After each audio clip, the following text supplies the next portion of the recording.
왜 아직 달에 식민지가 건설되지 않았을까요? 건축자재가 부족해서 그럴 거예요.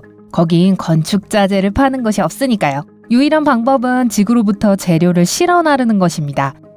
그렇다면 우주 왕복선이 건설 트럭의 역할을 할 거예요. 여러분이 집을 지으려고 하는데 택배를 통해 모든 필요한 재료를 배달한다고 상상해보세요. 터무니없이 비싸고 미친 짓처럼 보일 거예요. 우주 왕복선을 사용해도 마찬가지예요. 화성 식민지는 현재 훨씬 더 비현실적으로 들립니다. 지구에서 달까지의 거리는 약 38만 4천 킬로미터인데 반해서 화성까지의 거리는 최소 5,500만 킬로미터거든요. 하지만 소행성은 경우가 다릅니다. 소행성은 행성처럼 태양 주위를 돌고 있는 바위투성이의 물체들입니다. 하지만 너비가 9m에서 482km까지 훨씬 작아요. 태양계에 있는 모든 소행성의 질량을 합친다면 여전히 달의 질량보다 작을 거예요. 지구에 접근하는 소행성들은 수조 달러 가치의 금속과 광물을 싣고 있어요. 그리고 그중 일부는 너무 가까이 다가와서 전문가들은 소행성 채굴 임무가 가까운 미래의 현실이 될 수 있다고 믿고 있습니다. 눈이 말똥말똥 잠이 오지 않아요. TV를 끕니다. 이런 멋진 사실을 알고 나서 잠들기가 힘드네요. 마침내 잠이 들었을 때 끝없는 공간에 떠다니는 꿈을 꿉니다. 화들짝 놀라 잠을 깼는데 도대체 어딘지 모르겠어요. 몸이 이상해요.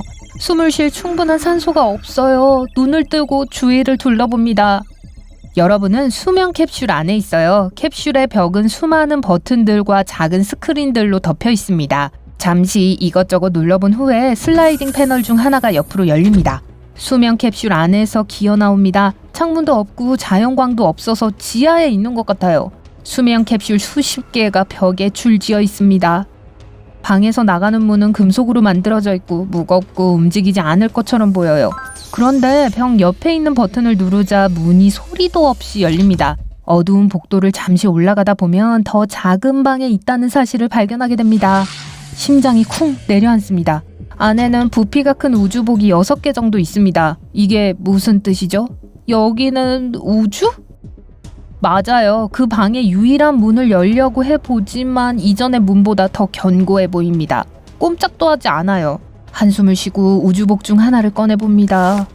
우주복으로 단단히 무장하자 문이 자동으로 열립니다. 에어록 챔버에서 잠시 기다린 후 마침내 밖으로 한 걸음 내디뎌요. 숨이 탁 막힙니다.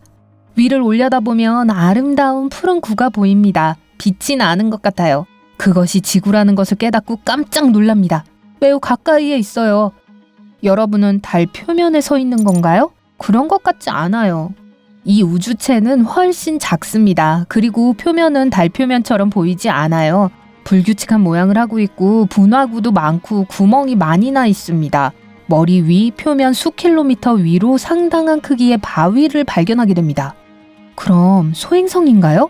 만약 그렇다면 공중에 매달린 바위는 그에 딸린 달이겠군요. 지구가 가까운 것으로 미루어 볼 때 지구에 가까운 소행성이나 어쩌면 지구를 지나쳐가는 소행성임에 틀림없어요. 지구 궤도를 가로지르는 소행성이죠. 천문학자들은 약 10,000개 이상의 이런 우주체의 존재를 알고 있어요.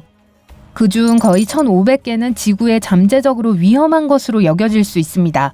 어제 프로그램에서 본 많은 정보를 기억하고 있는 자신이 자랑스러워집니다. 갑자기 우주복에 아무것도 연결되지 않았다는 걸 깨닫게 됩니다. 하지만 공중으로 떠오르거나 우주로 천천히 떠내려가지는 않아요. 소행성은 인공 중력이 있는 게 틀림없어요. 그렇지 않으면 그 자체의 중력이 너무 약해서 여러분이 날아가는 걸 막을 수 없을 거예요. 생각해보면 중력장을 만드는 건 말이 됩니다. 그것이 없다면 식민지 개척자들은 우주에서 조정, 균형, 방향성에 문제가 생길 거예요. 또한 지속적으로 멀미가 날 거예요. 게다가 뼈는 매월 미네랄을 잃고 밀도가 1% 감소할 겁니다. 그러다가 깊은 지하에서 잠에서 깨어난 이유가 궁금합니다. 이 소행성에 사는 사람들이 그 소행성 안을 파냈을 거예요. 이제 그 안에 사람들이 살고 있습니다. 또한 회전하도록 만들었어요. 우주체가 축을 중심으로 회전할 때 생성되는 원심력이라는 힘은 지구의 중력과 유사합니다. 이 보호복은 추위와 방사선으로부터 필요한 보호를 제공합니다. 소행성의 표면의 온도는 영하 73도에서 영하 101도까지 떨어집니다. 열원이 없으면 오래 견디지 못할 거예요. 지구에 있을 때 지구의 강한 자기장과 대기는 태양 플레어와 우주 복사로부터 우리를 보호합니다. 하지만 소행성에는 그런 방어 메커니즘이 없습니다. 그것이 바로 식민지 개척자들이 지하에 사는 또 하나의 이유일 거예요. 소행성 지하 최소 91m 아래는 방사능으로부터 보호를 받기에 충분합니다. 바로 그때 궁금증이 떠오릅니다. 그런데 나는 여기서 뭐 하고 있는 거지? 때마침 근처에 사람 모양의 형체가 나타나는 것이 보입니다. 몸짓을 보아하니 화가 난 것 같아요. 갑자기 헬멧 라디오가 켜집니다. 잡음 사이에서 목소리가 들려요. 거기서 뭐 하는 거예요? 낭비할 시간이 없어요. 어서 일하세요. 당장! 일이라고요? 어떤 종류의 일일까요? 아, 식민지에는 소행성 광부들이 있을 거예요.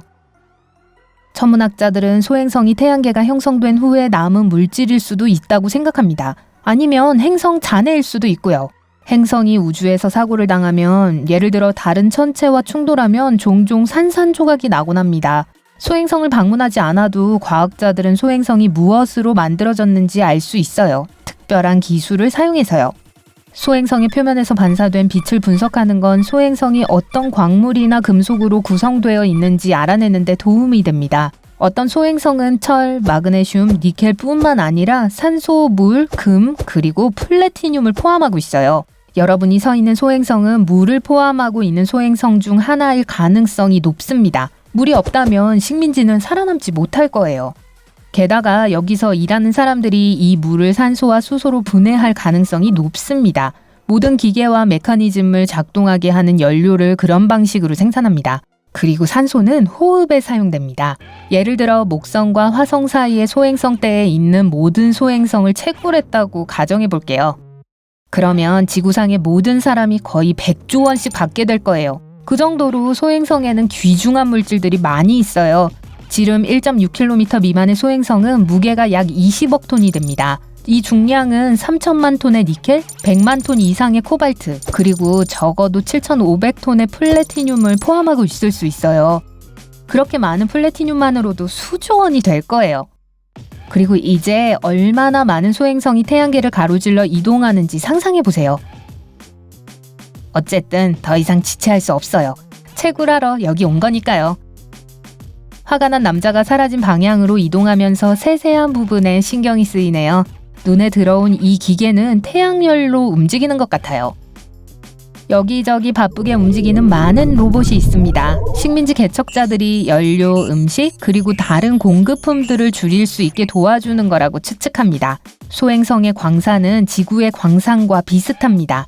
광물을 추출하기 위해 사용하는 방법은 소행성에서 광물을 긁어내는 것입니다. 깊은 터널과 갱도가 바위를 뚫습니다. 그런데 극도로 신중해야 합니다. 소행성은 그저 거대한 바위가 아닙니다. 다소 느슨하게 조직된 돌더미죠. 구멍을 뚫을 때 조심하지 않으면 이 거대한 자갈더미가 그냥 무너질 수 있어요. 또한 중력을 발생시키기 위해 회전하다가 분해될 수 있습니다. 그렇기 때문에 소행성 내부를 먼저 조심스럽게 비워야 하는 거죠.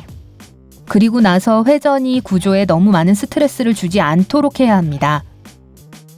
인공중력에 대해 말하자면 그 덕분에 광부들은 귀중한 광석이 우주로 떠내려갈까봐 걱정할 필요가 없습니다.